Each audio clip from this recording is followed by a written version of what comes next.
En el caserío de Piedra Blanca, donde la tierra cruje cuando uno camina y el cielo parece olvidarse de llover por meses, vivía un niño al que muchos llamaban raro. No jugaba a la pelota, no hablaba como los demás, no miraba directo a los ojos. A veces caminaba de lado, otras se detenía en seco a observar cómo el viento movía una hoja. Se llamaba Elías. Tenía 9 años y un mundo que no compartía con nadie, solo con Dios y con la tierra. Vivía con su madre, Marta, en una casita de adobe, con techo de lámina y patio de tierra apisonada. El viento silbaba entre las rendijas, y por las noches, cuando todo callaba, se escuchaban los tablones viejos quejándose. En la escuela, los otros niños se reían de él.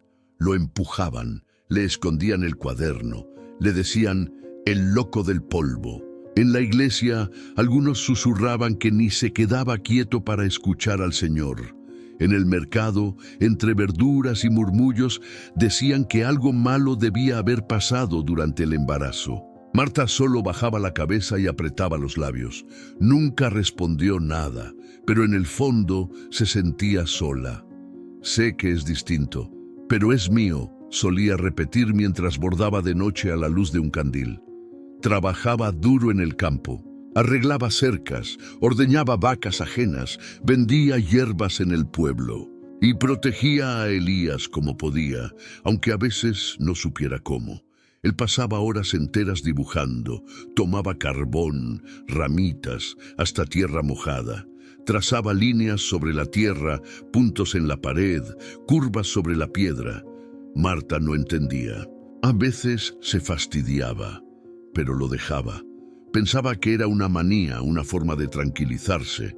Lo que ella no sabía era que esos trazos no eran juegos ni caprichos, eran registros. Elías, sin que nadie le enseñara, marcaba cada vez que sentía que el viento cambiaba, cada vez que las nubes se acumulaban distinto o la tierra crujía bajo sus pies. Estaba dibujando el ciclo de la sequía. Fue a principios de marzo cuando el cielo se cerró. Ni una nube dejaba caer agua. Las milpas estaban listas para cosechar, pero la lluvia no llegaba. Los campesinos se reunían en los linderos, mirando al cielo con el sombrero en la mano y el ceño fruncido. Algunos aún tenían fe. Otros ya sabían, venía una sequía dura. Mientras tanto, Elías seguía dibujando. Una tarde, su madre lo encontró agachado en el patio, marcando el suelo con una piedra. «¿Qué haces ahí, hijo?», preguntó. Él respondió bajito, sin levantar la vista. «Estoy marcando las partes que todavía van a quedar húmedas». Ella no entendió, solo lo levantó con suavidad.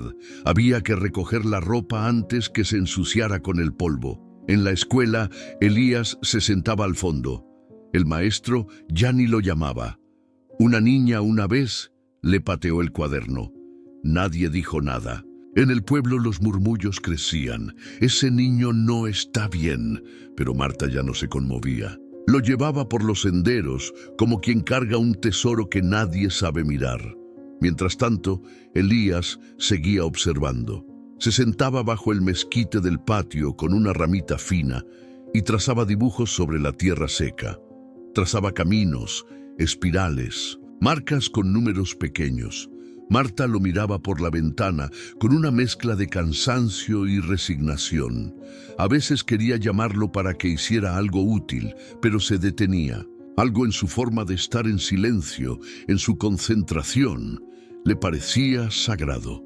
Una tarde de sábado, el pueblo entero se reunió en la capilla para orar por lluvia. Las plantas ya se estaban perdiendo. Las hojas del maíz se encogían. El frijol no germinaba.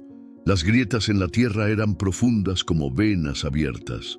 El pastor se puso al frente con su voz pausada.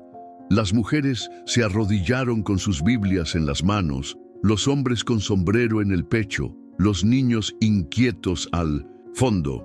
Elías no entró. El bullicio lo alteraba. El olor a vela derretida, las voces superpuestas, los rezos repetidos, todo eso le resultaba insoportable. Se sentó en un banco de madera junto a la entrada, en silencio, mirando el horizonte. Vio una nube en movimiento y bajó la mirada al suelo. Con su ramita empezó a dibujar otra vez. Lo hacía sin apuro, como si supiera exactamente lo que estaba marcando. Fue entonces cuando el pastor lo vio desde dentro. Se acercó con desconfianza. «Doña Marta, su hijo va a rayar todo ahí afuera», murmuró con molestia. «Él está en paz», respondió ella. «Déjelo». El pastor, al regresar al templo, echó un vistazo más detenido al suelo. Se detuvo. Lo que Elías había dibujado no era cualquier cosa. Era un patrón, un mapa. Se notaban divisiones, zonas marcadas, puntos señalados con pequeños círculos. Se agachó. Reconoció los límites de los campos del pueblo, como si alguien hubiera trazado desde lo alto los surcos, los potreros, los sembradíos. «¿Qué son estos puntos?», preguntó intrigado. Elías se levantó despacio, con las manos sucias y la mirada tranquila. «Aquí se va a secar primero», dijo, señalando con el dedo. «Aquí todavía hay agua por debajo». El pastor no supo qué decir. Guardó silencio. Algo en su interior le dijo que debía anotar eso. Lo hizo en un papel viejo que llevaba en el bolsillo de la sotana. Al día siguiente, llevó el dibujo a don Pascual, uno de los campesinos más viejos del caserío. El hombre, apenas vio el trazo, se puso pálido. «Padre, esto es lo mismo que marcábamos con varilla en los años 70, cuando todavía se sembraba siguiendo la humedad de la tierra». Pero ¿cómo puede saberlo ese niño? Fue entonces cuando los pozos empezaron a vaciarse. El maíz se secaba sin dar mazorca. El frijol se arrugaba en flor. Y por primera vez en muchos años, el pueblo, entre susurros, empezó a mirar al niño raro y a preguntarse, ¿dónde más habrá marcado? La noticia se regó rápido. El niño del cuaderno sabía donde aún quedaba humedad. Algunos se burlaron, otros fueron a ver con sus propios ojos. Marta no sabía qué hacer. Quería protegerlo, pero veía la urgencia en los rostros de los vecinos. El campo se estaba muriendo, y su hijo parecía el único que lo oía. Una vecina se acercó a Marta una tarde y le habló bajito, casi como si tuviera miedo de que la escucharan los santos. «Marta, si tu niño se equivoca, lo van a culpar a él. Ten cuidado, el pueblo es agradecido hasta que algo sale mal». Ella asintió en silencio. La advertencia le caló hondo, pero en su interior algo le decía que no era una locura. Elías no adivinaba. Él observaba, sentía, tocaba la tierra como quien toca una herida y luego dibujaba. Esa misma semana, varios campesinos decidieron hacer la prueba. Cavaron donde Elías había marcado. Lo hicieron sin decirle nada al padre, ni al jefe de la cooperativa. Solo fueron, con palas y pico, al punto donde él había dibujado un círculo en la tierra seca, al pie de un guamúchil viejo. Y lo que encontraron fue inesperado. Humedad. No era abundante, pero era real. Suficiente para intentar salvar una hilera de milpa. La noticia se regó como viento entre ramas secas. Al día siguiente, otros fueron con machete en mano a seguir las marcas. Algunos iban con duda, otros con fe, pero nadie podía negar que lo que decía el niño estaba allí. Entonces el pastor convocó una reunión, llamó a los agricultores, a las familias y pidió que llevaran al niño. Elías entró a la sala comunal con la cabeza gacha.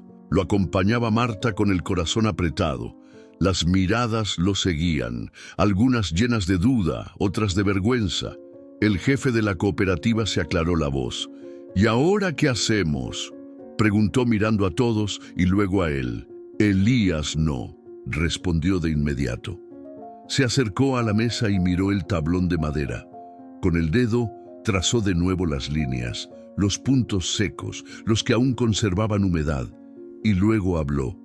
«No siembren todo junto. Aquí primero, aquí después», Un murmullo recorrió la sala. Un hombre mayor se levantó con el sombrero en la mano. ¿Y si esto es solo suerte? ¿Vamos a arriesgar toda la cosecha por lo que dice un niño que ni siquiera habla como los demás? Marta sintió que el mundo se le venía encima, pero antes de que pudiera decir algo, el pastor dio un paso al frente. ¿Cuántos de ustedes han escuchado a Dios en estas semanas?, preguntó con firmeza.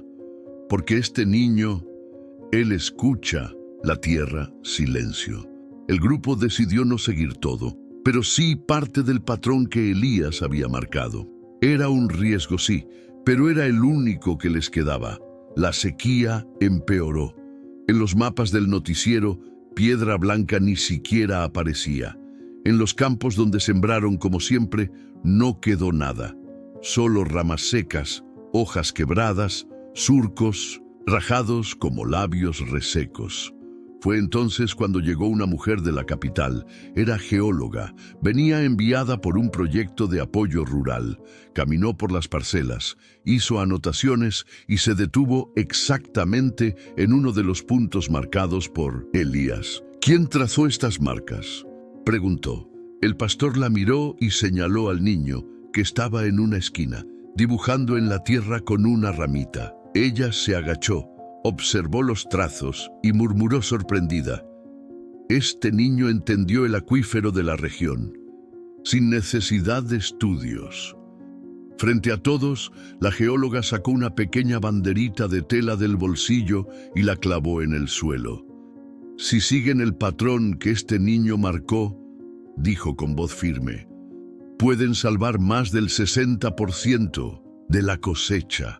El silencio fue absoluto. El jefe de la cooperativa se acercó despacio a Elías. Se arrodilló frente a él, a su altura, con los ojos vidriosos. «Hijo, nos salvaste», le dijo. Y entonces, uno a uno, los agricultores comenzaron a aplaudir. Al principio tímidos, como sin saber si tenían derecho a hacerlo. Luego más fuerte, aplausos lentos, emocionados, gente que antes se burlaba, ahora lloraba. Elías levantó la mirada por primera vez en ese círculo, no sonrió, solo se quedó allí quieto. Pero sus ojos tenían un brillo distinto, un reflejo que nunca se había visto en ellos. Respeto. Marta, al fondo, se cubría el rostro con las manos. Ya no era vergüenza, era gratitud, demasiada para contenerla en el pecho. El mapa de Elías fue copiado a mano y colgado en la sede de la cooperativa. Un campesino mayor, con la voz quebrada, dijo, «Este niño entiende la tierra, como la entendíamos antes, cuando aún sabíamos escucharla». No se volvió famoso. No le gustaba la atención. Siguió con sus rutinas, dibujaba, observaba, se mecía en el banco del porche mientras el viento pasaba. Pero algo había cambiado, ya no era invisible. Ahora los vecinos se detenían para saludarlo, ya no con lástima ni miedo, con admiración, con cuidado. Los niños que antes se reían empezaron a imitarlo. Caminaban por el campo con ramitas, tratando de encontrar agua, dibujando en la tierra como si con eso también pudieran oír lo que él escuchaba. La maestra de la escuela, conmovida, buscó a Marta para pedir disculpas. «Nunca lo entendí», dijo, «pero ahora sé que él siempre aprendió, solo que no como nosotros esperábamos». Marta la miró sin enojo. «Él siempre aprendió», repitió, «solo que a su modo, y su modo resultó ser el correcto. La cosecha de ese año no fue abundante, pero sí suficiente, y mucho de lo que se salvó fue gracias a Elías, gracias a su mirada distinta, a su silencio, a su don que por tanto tiempo fue visto como defecto». A final de año, la alcaldía rural organizó una pequeña ceremonia. Nada ostentoso. No hubo fiesta ni discursos largos. Solo una placa sencilla, de madera, colgada en un tronco al inicio del sendero donde Elías solía dibujar. Decía, «Sendero de la Esperanza», en honor al niño que escuchó la tierra. Ese día Marta llevó a Elías hasta allí. Él miró la placa por unos segundos. Luego miró el cielo, el camino, y dijo en voz baja: «Aquí va a llover». Antes que... En los demás lugares, Marta no respondió. Solo sonrió con los ojos húmedos. Elías se agachó, dibujó con el dedo una línea en el polvo y por primera vez, ella no intentó entender qué era. Solo se sentó a su lado, en silencio, y se quedó con él, mirando el horizonte, como si por fin supiera que no hacía falta comprenderlo todo para saber que su hijo tenía un don. Elías no levantaba la voz. No corría detrás de un balón. No miraba de frente. Pero escuchaba algo que pocos sabían oír, el susurro de la tierra pidiendo auxilio. Y cuando llegó el momento, cuando nadie más sabía qué hacer, fue él quien mostró el camino. Pasaron los meses. El campo volvió a respirar. No como antes, pero lo suficiente. Y eso ya era mucho. La sequía no se fue del todo, pero tampoco los venció. En los surcos donde antes hubo silencio, ahora crecían nuevas plantas. En las casas, donde antes solo había resignación, se empezaba a hablar de futuro otra vez.